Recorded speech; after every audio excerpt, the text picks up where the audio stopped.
Philadelphia Eagles training camp is continuing to heat up, as many different players have really been turning heads, and that includes Quinyon Mitchell, who is currently taking on a new role for the Birds defense, along with the newly slimmed down Jordan Davis, the first-round rookie Jihaad Campbell, and so much more. So in this video, I'm going to talk about that and all the other news from a wild start to Eagles training camp, so let's get started right now. With the Eagles getting their rings just a few days before the start of camp, I feel like it'd be pretty easy for the Birds to get somewhat caught up in the glory of that and to have last season's victory on the forefront of their minds now beginning this new year. But contrary to that, it's pretty clear coming out of the first few days of Eagles training camp that this team is not dwelling on that.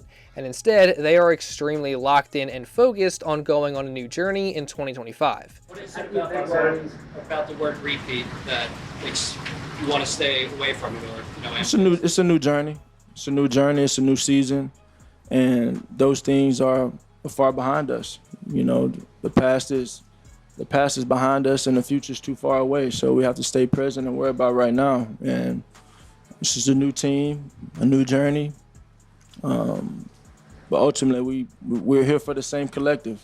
And so it's about finding ways to win. And right now is the time to build the foundation. I think we've done a great job this offseason of just keeping the main thing. And the main thing was just moving on. That was the main thing this year, moving on. Because whatever we did last year, that's in the rearview mirror. And that doesn't matter anymore. We're not defending nothing. We're not the defending champs. We're the 2024 world champs, that's it. We're not defending. Sorry, we're not. So I don't like hearing oh, we're the defending champions. We're not defending nothing. We just won the title. And now we've got to go win it again, prove it all over again. And that's the mentality this team is going to have. We're not here to prove anything to anyone else but ourselves, and we know the mission. We're mission focused. So that's our approach, and I'm so proud of everyone here because they're buying into what we're selling. Yeah, so it's very simple, right? Every team has a one-year expiration. 2024 Philadelphia Eagles, we're a great team. That team no longer exists, right? It's in the history books. There's guys still here. But that team is no longer together. It's 2025 Philadelphia Eagles. Right now, we have accomplished nothing. We are 0-0, and we're here to work. After hearing that, I'm personally just super confident that the Eagles aren't going to have any sort of Super Bowl hangover. And Mailata even said it later, being that he thinks that mindset of wanting to quote-unquote repeat contributes to a Super Bowl hangover. So I'm just glad to hear that the Eagles are staying away from that type of thinking and instead just staying with what made them champions last season in the first place. And that is just focusing on each and every single day, working hard, and taking it step by step on this new journey. And hopefully that does culminate in a repeat, but right now, that's just simply not what the guys are focused on, and I absolutely love it. That said, that doesn't mean that the guys don't have big goals for this season, and one guy in particular who has high expectations specifically for himself and his individual performance is edge rusher Nolan Smith. As on day one of training camp, he went on WIP radio where he revealed that he expects to get a ton of sacks this season. What's the number? You know what I'm asking? Yeah. What's the number? I can't tell it out loud. Yeah, all right, then well, you can tell me in the break because I have a number in my head. What's your number? I'm thinking 10 to 12. That's a good number. Yeah. But that's on the low side. Okay. Oh, okay. What was your high? Was it 15? 15. Well, that's the goal then. You got to beat Hugh Douglas. I mean, you got to beat Hugh. Pop. They call me Pop. Yeah, you got to beat the old man. I mean, you got to beat Hugh.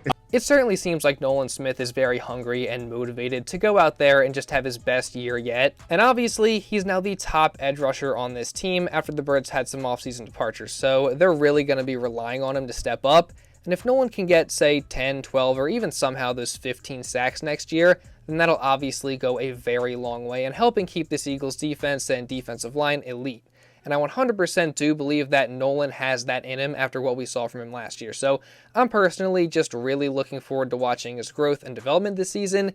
In training camp in particular, I think it's going to be very telling about where he is going into this season. And you could really say that about a lot of the Eagles, right? Like, for example, there's the rookie Jihaad Campbell, who obviously we have very high expectations for in the future, but we don't quite know what to expect from him in his rookie season or what role he's going to play, and a lot of those questions will be answered during training camp, so it's just good to see him out there practicing and getting these reps in early on. It was good to get him out there, number one. It was just an hour of practice, but no earth-shattering news to report yet other than it was good that he was out there. and he's progressing. With your experience at that position, what are things you look for from a young player to know whether or not they're ready for an expanded workload? Well, at that position in particular, obviously you have to know what to do and how to do it, assignment technique, but the instincts part of it, play recognition, diagnosing things, the way, how quick do you react, that's very telling at that position, and we'll see how fast he comes along in that area. I think there's no question that Campbell has all those tools that Fangio was talking about that just come with the talent and playing the position. So I feel like what's going to end up determining Campbell's role this season, whether that's the starting linebacker to begin the year, a depth piece at that spot, or a Swiss Army knife used sparingly in different spots, is ultimately going to come down to how fast he's able to pick things up and learn the defense. So again, the fact that he's out there already is extremely positive and beneficial in my eyes. And he's already started to impress during camp as well, as Elliott Shore-Parks noted that Campbell going at full speed is really impressive and that he hasn't seen many linebackers move as quick as him in the open field. So, overall, I'm definitely fired up about everything that we've seen and heard about Jihaad Campbell at training camp so far, and I just can't wait to continue following him and watch his progression during camp. And I'm also excited to see how the battle goes between him and Jeremiah Trotter Jr., as of course, when the Kobe Dean pretty much guaranteed to be sidelined for the start of the season, it's going to be Campbell and Trot battling for that starting job, but despite the fact that Campbell was a first-round pick this year, his missed time in the offseason with an injury and also lack of experience seemed to have given the early edge in that battle to the second-year man in Trotter Jr., and at least so far during camp, he seems to be making the most of it. Yeah, for sure. It's fun going against Trot. He's a really good player. He's got a lot of good instincts. The way he can move, he moves really well for a linebacker. He's been doing really good out there, and I'm excited to get pads on and just to see his development. He's really good at block destruction in different ways, and I'm excited to see him continue to grow on that. It certainly seems like Trotter Jr. isn't going to make it easy on Jihaad Campbell to earn the starting job, and he actually apparently did make a pretty nice tweet-worthy play on Thursday against the run in 11-on-11. So again, it's going to be exciting to see how this battle between Trot and Campbell plays out during training camp. And same goes for the other positional battles that the Birds got going on, including the one at cornerback, which actually took somewhat of a turn on Thursday, as Adoree Jackson was the one who started on the outside instead of Kelee Ringo. So, even though I think Ringo is still the clear favorite, it definitely seems like this could be a back and forth battle throughout camp. And also, side note, the fact that Adoree Jackson is even in contention to be a starting corner kind of raises concerns a little bit, at least personally for me, just because, last year with the Giants, he really wasn't very good, and I feel like we want someone at a higher level than that. So, say Ringo doesn't win the job and it is Jackson, I feel like the Eagles should at least look into going and acquiring a cornerback, but that's something we can talk about another time. But something else that I think is going to be a back and forth battle throughout camp is at safety between Sidney Brown and Andrew Makuba, as they seem to have been splitting reps there through the first couple of practices. And also, side note, Andre Sam did get a couple first-team reps on Thursday, so that's interesting. But I think, again, Sid and Makuba are going to be the main guys there competing for that spot. And again, both have a lot going for them, with Sid having the edge and experience, and he also brings high energy and got a lot of potential, while Makuba is extremely talented and has the potential to become a star as well. So again, it'll be interesting to see how that plays out as well. And it was also definitely nice to hear what Vic Fangio said about Sidney Brown specifically, as he does seem to be trending in the right direction so far this offseason. Yeah, you just got to go out there and play good. I mean, so much of the safety position is just like ILB, where instincts and play recognition play a major part in how good you are. And he just needs a lot of reps. Like he didn't start practicing last year until October.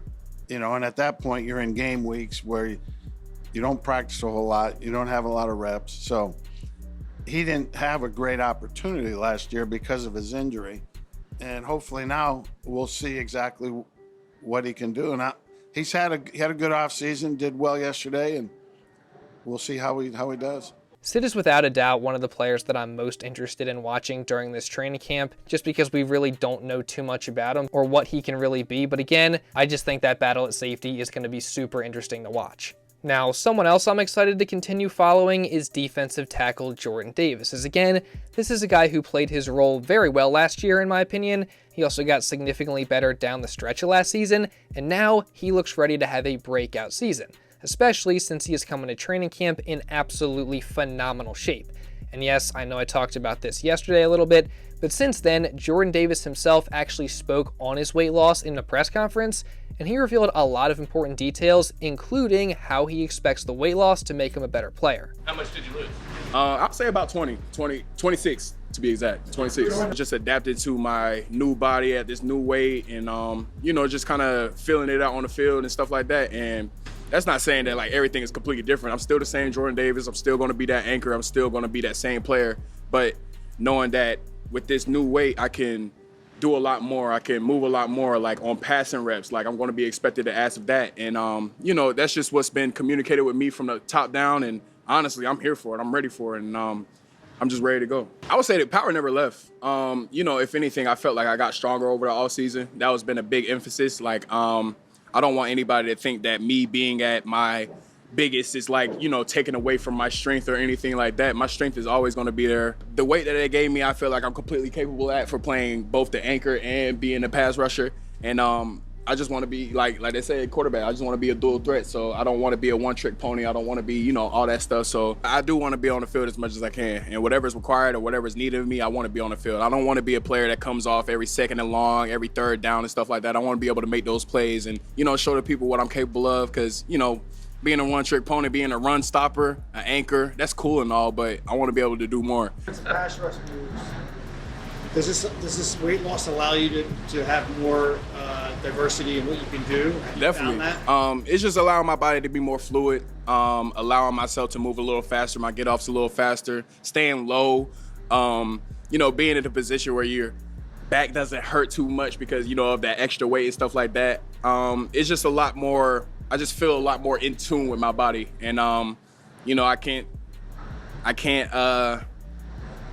can't give all my secrets away, but, it's just little stuff like that. And I definitely feel more comfortable at this weight than I did in the past with pass rushing.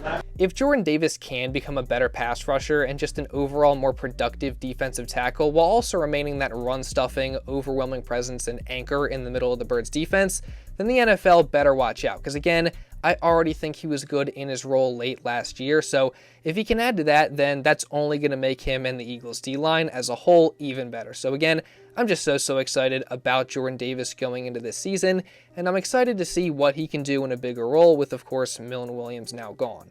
And I also feel the same way, or maybe even more so, about JD's fellow defensive tackle in Moro Ojomo, as he's also set to take on a much bigger role in the absence of Milt, and all signs are pointing to him having a breakout year.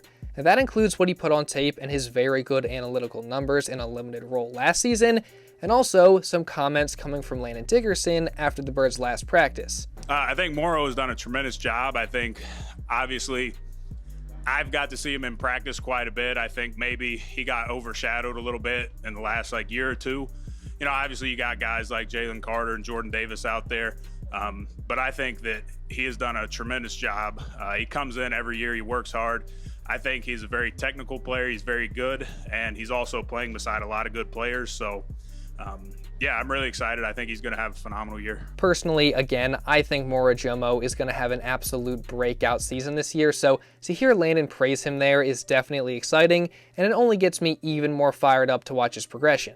And someone else who I'm excited about and intrigued by is the new presumed starting right guard in Tyler Steen, who coincidentally Landon Dickerson also had some very positive comments about as well. I think Steen's doing a tremendous job. As he's gotten more comfortable, he's had a couple years, some starts in him, some games.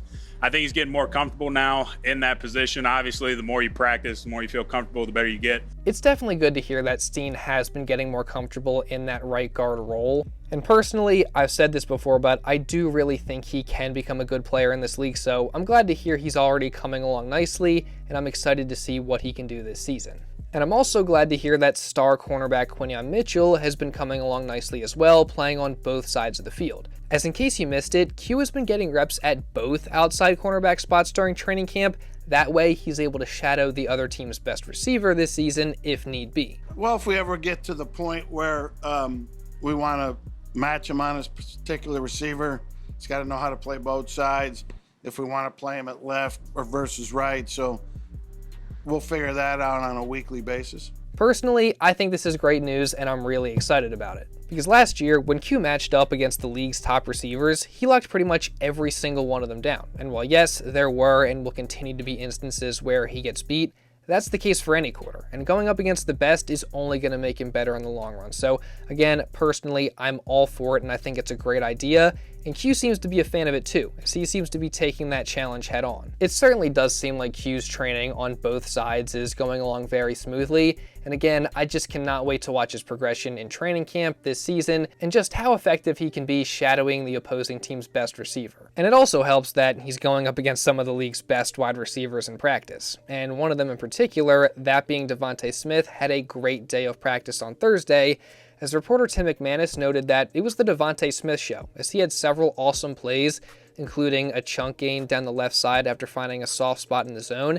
and he also made a fingertip catch near the goal line. And in addition to Smitty, Jalen Hurts also had a really good day offensively, as he went 17 for 19 on his throws with no touchdowns, but also no picks, and also a few impressive plays as well, including an awesome on-the-move completion to Smitty, along with a tight window throw to A.J. Brown, and what is perhaps his best throw of the offseason so far, that being a perfect pass to Dallas Goedert between 3 defenders. So again, it was another great practice for Hurts, and what has truly been an incredible offseason for him, and it really does seem like he just continues to get better in all areas. You know, it changes every year. I know early on when Kelsey was here, he didn't have to do much of the protection stuff, and when Kelsey left, he's got a bigger role in that. Early on, it was, second year playing with him, he started making checks at the line, and everything just continues to evolve. He sees things that the defense goes, and he knows exactly what we're supposed to get to, what he wants to get to, and when he's feeling something, when he knows a receiver's feeling something,